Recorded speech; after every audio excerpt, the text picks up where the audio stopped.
एक और बड़ी खबर, उत्तरी गाजा में हमास के पोर्ट पर कब्जा किया है इजराइल की सेना ने। धीरे धीरे कभी उनकी सुरंगों को बर्बाद कर रहे हैं, कभी उनके वेपन डिपो को लगातार वो तबाह कर रहे हैं। अब हमास का एक पोर्ट उत्तरी गाजा में जिस पर इजराइल की सेना का कब्जा हो गया है, ये उसकी तस्वीरें हैं। पहले यहां पर हमास का कब्जा था, लेकिन अब यहां पर कब्जा हो गया है इजराइल की सेना का।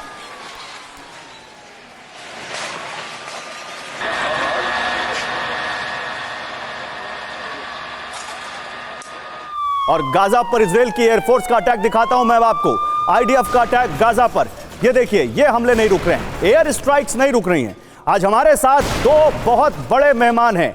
आज हमारे साथ 3 मेहमान हैं, लेकिन 2 मेहमान इस वक्त हमारे साथ जुड़ रहे हैं इजराइल से।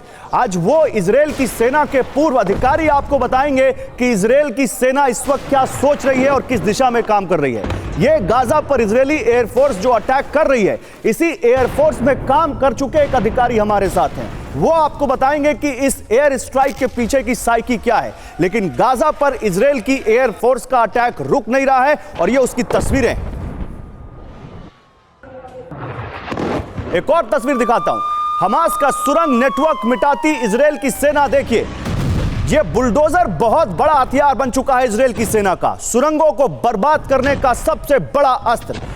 कैसे ये हमास के सुरंगों को बर्बाद कर रहे हैं। और ये जो तस्वीर आप देख रहे हैं, ये एयर स्ट्राइक नहीं है, ये यहां पर डेटोनेट किया गया एक्सप्लोसिव्स लगाकर, और फिर ये सुरंग के मुंह से देखिए वो पत्थर हटाता हुआ इजराइल की सेना का बुलडोजर।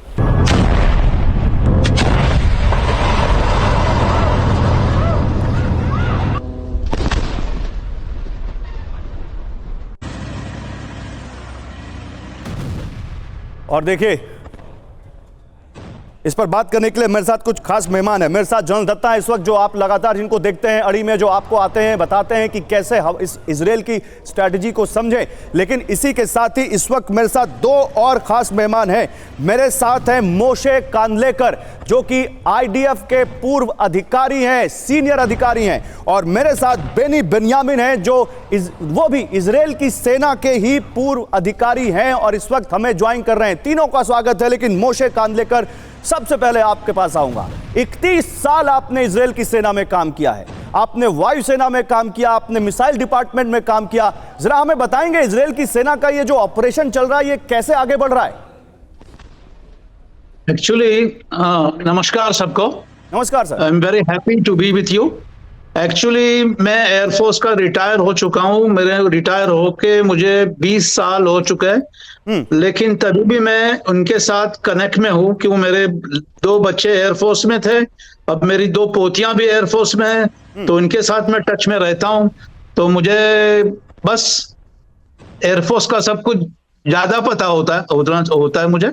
एक्चुअली हम लोग एयरफोर्स जो हम गाजा में जो हम कर रहे हैं, 90% वो एयरफोर्स कर रहा है। क्यों? एक्चुअली जो ग्राउंड का जो हमारे सोल्जर है आगे बढ़ते हैं, जो उनको कुछ पता चलता है कि आगे कुछ धोखा है, तो लोग एयरफोर्स को बोलते हैं अभी हमारे आगे 100 मीटर बम्बार्डिंग करो, तो ऊपर हमारे प्लेन तो तैयार ही रहते हैं, वो लोग उधर फायरिंग करते हैं और बाद में हमारा ग्राउंड ऊपर आगे जाता है, तो उनको इजी पड़ता है। फिर पता चलता है यहाँ पे टर्नल है, तो ऊपर से टर्नल को बम्बार्डिंग करते हैं और बाद में हमारा ग्राउंड आईडीएफ आगे जाता है। बस इसी तरह हम आगे बढ़ते जाते हैं, step by step, slow and steady, and we will win the race. और एक्चुअली प्रॉब्लम यह है कि जो ये हमास के जो टेररिस्ट है, वो लोग एक्चुअली प्रॉब्लम यह है कि वो लोग हॉस्पिटल के नीचे या मस्जिद के नीचे या बच्चे लोगों को खेलने का जो ग्राउंड है उसके नीचे उन लोगों ने टर्नल बनाया है एज ए मेट्रो। आपको पता है मेट्रो जो पेरिस लंदन में जो चलती है, ऐसा मेट्रो नीचे बनाया हुआ है। लेकिन उसका भी हमारे पास तरीका हमको पता है, हम जरूर वो लोग को उनकी मेट्रो भी खत्म कर देंगे, उनके साथ में जो अंदर छुप के बैठे हुए हैं उनको भी खत्म कर देंगे। एक्चुअली अभी मोशे कांदलेकर सर, मैं आपके पास आता हूं।